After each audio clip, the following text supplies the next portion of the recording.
ഞാൻ എല്ലാവരുടെ അടുത്തും വിളിച്ച് ഞാൻ സന്തോഷം, എനിക്കൊക്കെ ആദ്യമായിട്ടാണ് പെണ്ണ് കിട്ടുന്നുള്ളൊരു സംഭവം അറിയണത്. അപ്പൊ നേരെ പോയി എല്ലാവരുടെ അടുത്തും പറഞ്ഞ് എല്ലാവരും ഹാപ്പി ആയിട്ടിരിക്കുക. ആ സമയത്ത് പറയാണ് പറ്റില്ല എന്ന് പറഞ്ഞു. എന്നിട്ട് ഒരു വർഷം വരെ ഞാൻ ഇങ്ങനെ കൊണ്ടുനടന്നു. ഞാൻ ഇങ്ങനെ എന്തായാലും കെട്ടും എന്നുള്ള രീതിയിൽ കൊണ്ടുനടന്നു. പിന്നെ ഭീഷണിയായി, കാര്യങ്ങളായി, ഓരോരുത്തരായിട്ട് പ്രശ്നം ഉണ്ടാക്കാൻ തുടങ്ങി. പിന്നെ എനിക്ക് വേറെ വഴിയില്ല, കൊണ്ടുവന്നേ പറ്റും. ലാസ്റ്റ് ഒരു വർഷം ആകുമ്പോഴേക്കും അപ്പൊ വേറെ കല്യാണൊക്കെ നോക്കുന്നുണ്ടായിരുന്നു മിക്കിക്ക് അന്നേരം? അല്ല പെട്ടെന്ന് ഒളിച്ചോടി, ഒരു 19ാമത്തെ വയസ്സിൽ ഒളിച്ചോടാൻ കാരണം അതാണോ? കല്യാണം ഞാൻ പഠിച്ചുകൊണ്ടിരിക്കുകയാണല്ലോ. ആ സമയത്ത് കോവിഡ് ടൈമില് എങ്ങോട്ടും ഇറങ്ങാൻ പറ്റില്ലല്ലോ. അപ്പോ എന്നെ പിന്നെ നീ ഇവനെ വിട്ടാലേ പഠിക്കാൻ വിട്ടാക്കുള്ളൂ എന്നൊക്കെ അങ്ങനെയൊക്കെ പറഞ്ഞു. വീട്ടു തടങ്കലിലായിരുന്നു. എനിക്ക് ഇവിടെ എല്ലാവരും എനിക്ക് പ്രഷറായിരുന്നു. എല്ലാവരും കൂടി, ഫാമിലി ആണെങ്കിലും പച്ചയാണെങ്കിലും എല്ലാവരും കൂടിയിട്ട് എനിക്ക് എന്തോ മെന്റലി എനിക്ക് ഇതുണ്ടായിരുന്നു. അങ്ങനെയാണ് ലാസ്റ്റ് ഒളിച്ചോടിയത്.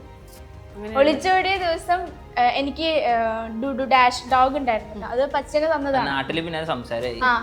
ഞാനും പട്ടിയും കൂടിയിട്ട് ഒളിച്ചോടി എന്നൊക്കെ പറഞ്ഞ് കൊറേ പേര് പറഞ്ഞിട്ടുണ്ടായിരുന്നു.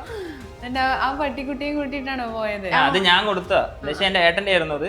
വീട്ടിൽ വളർത്തിക്കൊണ്ടിരുന്നതാണ്. ആ സാധനം എടുത്തിട്ട് ഞാൻ പിള്ളേർ കൊടുത്ത് വളർത്താൻ പറഞ്ഞു. അങ്ങനെ കൊടുത്ത് വെച്ചിട്ടുണ്ടായിരുന്നു. അതിനെ കൊണ്ടാണ് വന്നത്. അതും പ്രശ്നമായി. എന്തൊക്കെ ആ സമയത്ത് എന്തൊക്കെ പാരന്റ്സിനല്ല പ്രശ്നം, നാട്ടുകാർക്ക് വേറെ ആയിരിക്കും. എനിക്ക് അറിയില്ല കറക്റ്റ് ആരാണെന്ന്.